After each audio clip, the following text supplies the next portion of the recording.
आपण माने जानिथिबे राज्य रे जो भाव में निजुक्ति दुर्नीति एवं चाकरी बिक्री चरम सीमार पहुंची से समय मुख्यमंत्री बाध्य हुई निजे हृदयंगम करी पवित्र गृह रे कहले कि राज्य रे 30 लाख टंका लेखारे चाकरी बिक्री होउतिला एवं केवल एसर कथा नुहे आरआई अमीना फॉरेस्टर फॉरेस्ट गार्ड जेते तमाम परीक्षा सरकार करछंती सबुथिरे निजुक्ति दुर्नीति सामने को एवं ओडिशार हजार हजार मेधावी माने ए विषय को प्रसंग करी बारंबार राजरास्ता को ओल्लैचंती आपण माने मध्य तार मुख साक्षी एवं आपण को देखा पई चाहबो ये होउची सरकार जीएपीजी डिपार्टमेंट रो चिट्ठी 17 अक्टोबर 2024 रो चिट्ठी जो चिट्ठी रे सरकार उल्लेख करचंती आरआई अमीना फॉरेस्टर फॉरेस्ट गार्ड रे होइतिबा व्यापक दुर्नीतिर अभियोग आमर हस्तगत होइची आमे तुरंत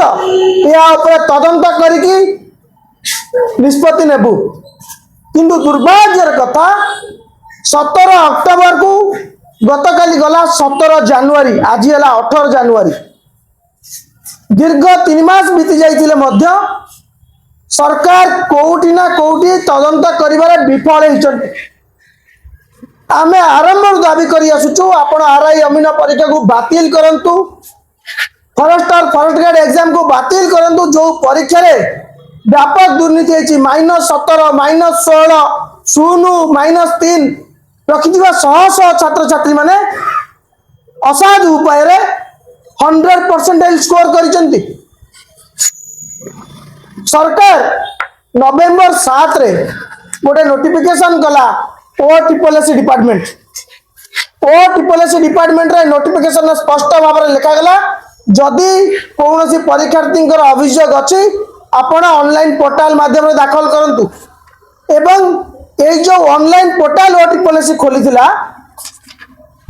से लक्ष लक्ष संख्यार पिला माने अभियोग दाखल कले